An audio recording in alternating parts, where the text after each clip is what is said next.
i-paint natin stock pipe. So, install natin. Let's go.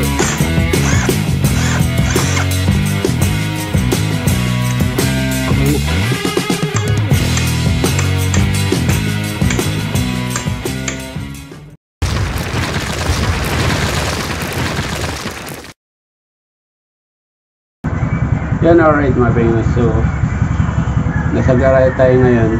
Yan ang garahe natin. And for today's video ay magpapalit tayo ng exhaust. Yan ang exhaust natin, napakadumi. Papalit tayo ng yun ang nai-paint natin. Alright, yun ang papalit natin. Stock exhaust to. Itong nakakabit sa akin isa, yan, sa Aerox ko. Ano yan, Calcal pipe. So, stock yung panglilid ko na mayroong straight 12 grams. Kaya, hindi masyado maganda yung hatak. Ayoko namang mag 11 grams na straight kasi malakas sa gas. Sa straight 12, tapos stock pulley, stock drive base, stock third drive, stock clutch lining. Yung spring nito pang Honda. Pero tingnan natin kung sa next linis natin. Nalinisan ko na kasi ito hindi ko lang na vlog. Stock springs, ang center spring pala, stock center spring yung ating ilalagay. Tingnan natin kung hindi siya papagpag. Ito yung paint natin na stock pipe. So, install natin for installation ng ating video. Tapos yung mga gamit natin ay ito. Meron tayong Plyman USA na cordless impact wrench na merong 14mm na socket, long deep sockets, semi-automatic na handle, Stanley yung brand, tapos meron 12mm na socket, tapos Allen wrench na 4mm, adjustable torque wrench para sa bolt ng muffler sa side. Tapos ito naman yung gagamitin natin sa may elbow, sa may muffler nut. Right mga pengos, so ngayon ay tanggalin muna natin tong calcal pipe natin dito sa motor natin. Right, napakadumi. So tanggalin muna natin to, yung cover ng muffler.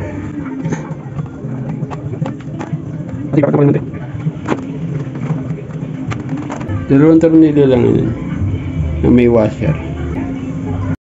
Yan, alright mga pengos. So muffler nut tanggalin natin. Kaso lang hindi ko na mapakita kasi malalim pala.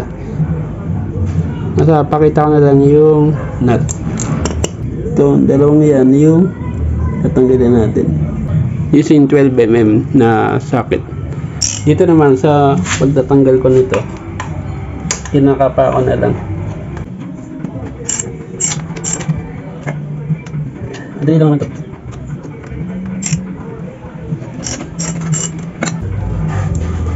Right, mapayang sunod man natin yung muffler bar. Tatlo, 14mm.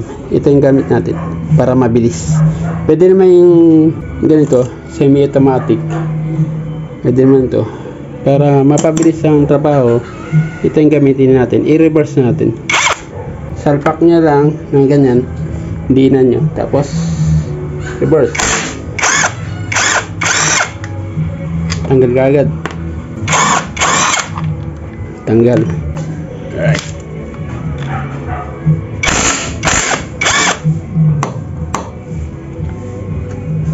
Yung isang ganito binili ko para tatanggal ko ng muffler, hindi babaksak. Yun o. Tingnan niyo naman yung umido. Ito. Siya, babakal. Nagkakaroon ng rust. Kaya tinatanggal ko muna. At the same time mag stock pipe na tayo. Alright mga pahinga, so nakita nyo naman sobrang dumi. Spray lang natin ng tubig para lumambot yung putik.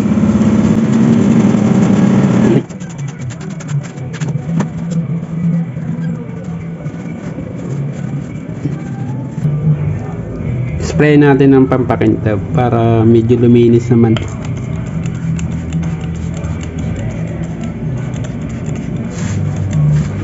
Nandito rin lang, linisin na natin.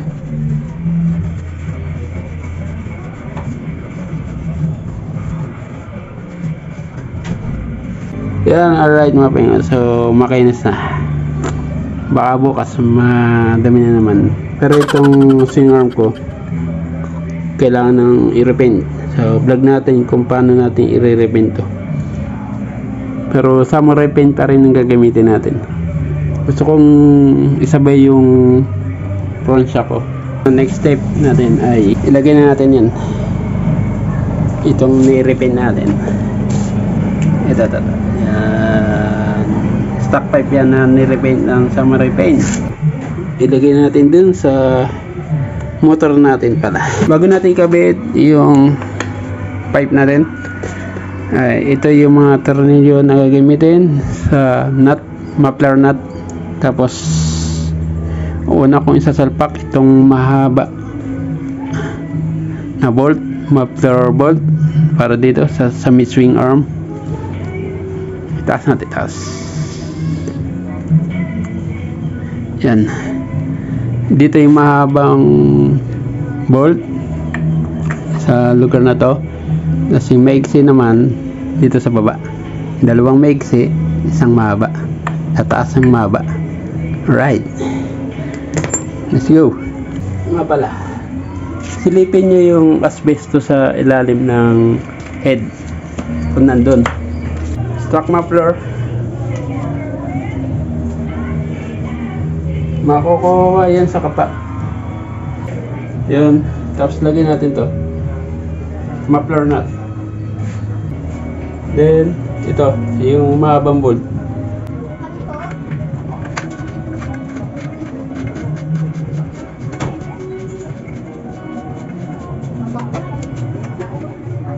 Alright, so nakabit na natin yung nut, muffler nut. So ngayon higpitan lang natin, pero hindi ko na mapakita kasi nga malalim nga, ginangapa ako na lang.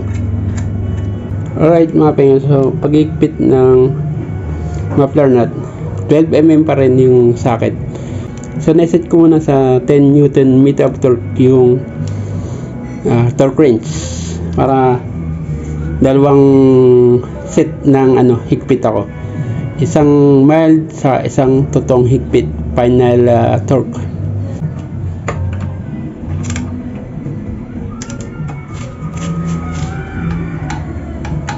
Yun na, tumunog na kagad yung kabila.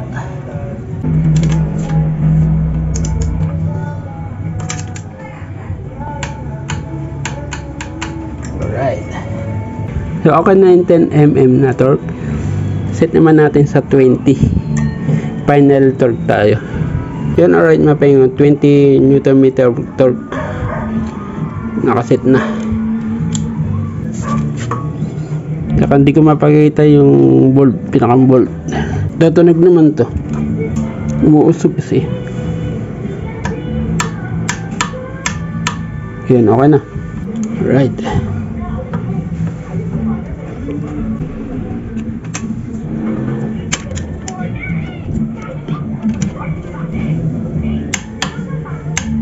okay na. So gano'n lang pag-higpit.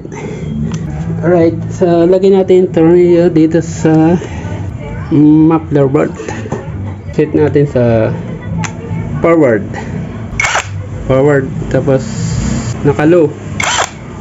Ayan, naka-low yan, hindi ko mapakita. Pero ilagay muna natin ng pakamay.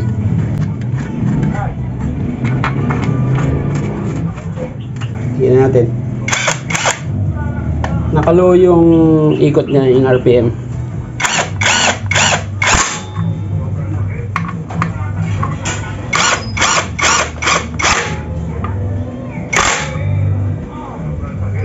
Okay na. Tapos ito-torque natin. Hirap maging vlogger. Ang daming set. Ang daming setup ng camera. Alright mga pengas. So yung deep socket natin, lagyan natin sa torque wrench. Ibutas to para sa paglalak. Alright, okay na. Tapos naka set sa 57 Nm of torque.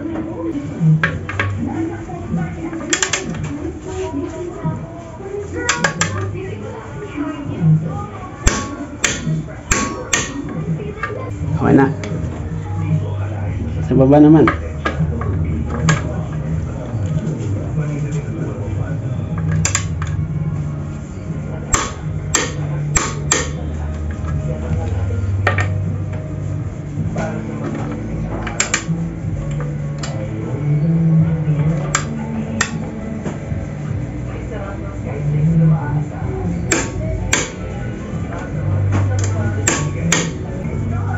Tapos ngayon, punasan natin to. Yan, alright. Mga pengo. Naugasan ko na yung, or nalinisan ko na yung muffler cover. Tapos, lagay natin dito. Yan. Okay naman tong ating pipe. Medyo pumapal lang dito. Pero, pwede na. Pwede na talaga yung samurai paint na high time paint. Dalawang tornilyo lang naman yan. Ito. Sa paglalagay nito, dito ko nilalagay yan. Dito banda. Tapos dito inuuna ko sa baba para maganda ang silipan. Tapos sunod natin dun sa taas. Tingnan natin.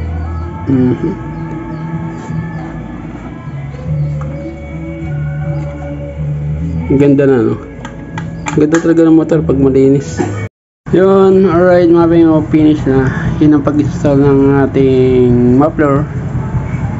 So ngayon ay titingnan na natin yung paint natin kung magre-react sa init. Tingnan natin kung magre-react sa init ng pipe, yung ni-paint natin. Mula dito sa elbow yung umiinit kasi, no?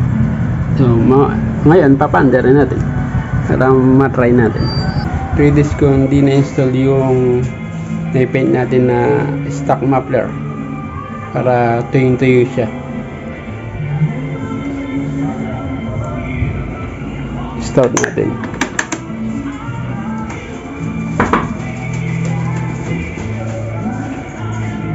And 12.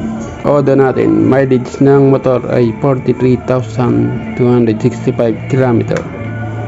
Let's go.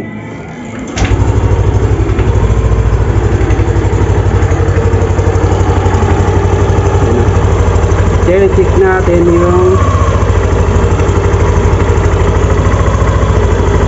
yung pinakang elbow natin kung hindi magre-react, hindi siya matutunaw. Alright mga pengo, so ngayon as of now 1 minute na umaandar yung motor, naamoy ko na yung paint. Siyempre unang baka, unang init, medyo mag-aamoy siya ng konti. Yung inaantay ko yung reaction ng paint, hindi siya bubula or mag-stay siya na makinis na gaya ng jacket. Yeah, alright mga pengo, so 156. So ngayon ay 10 minutes na naka-idle. Yung amoy kanina nawala na, normal na.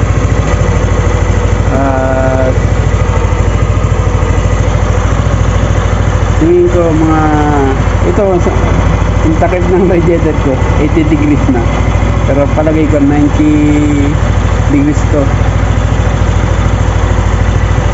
Hindi ko na siya maipo ito Hindi mo siya mahawakan eh. Init. Saka walang reaction.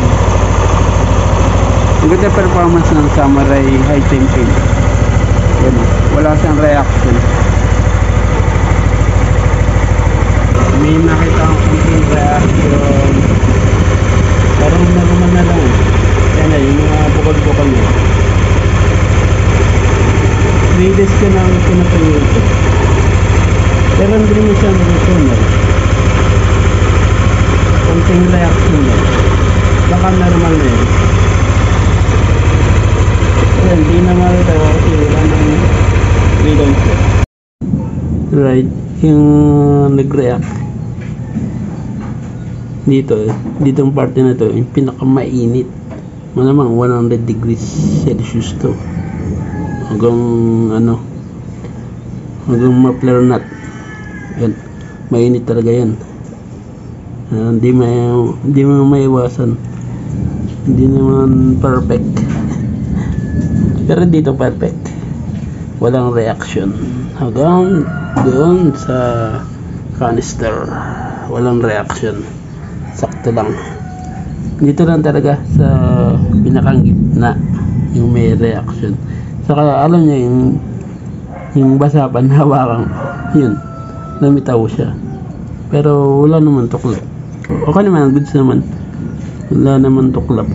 Hindi naman lumitaw yung hindi naman lumitaw yung orig na bakal. So lang, parang nainitan siya tapos kumapit pa nga eh. Yan, parang ganito siya. Di ba pag nililihan natin to, yung mga ganitong miras, binabakbak natin to, parang may umido ganun, binabakbak ko yan. Tapos dito naman parang kinanya ng kalawang, nagkaroon ng kurba. Kaya yun, di mo na maiwasan yun na magkaroon ng hindi pantay.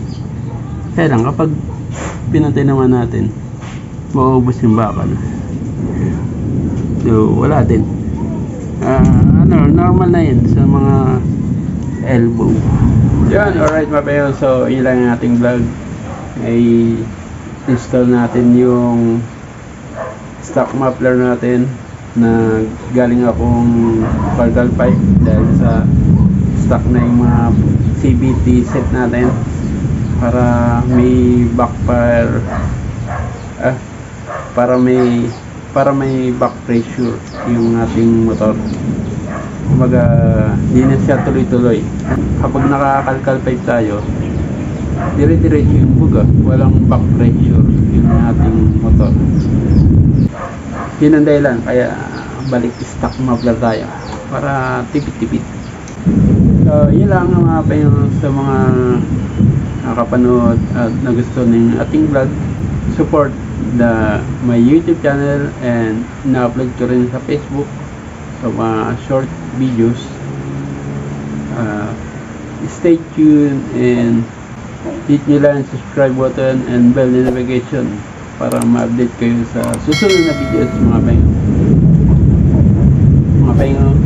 Stay safe and right neighbors and bye bye.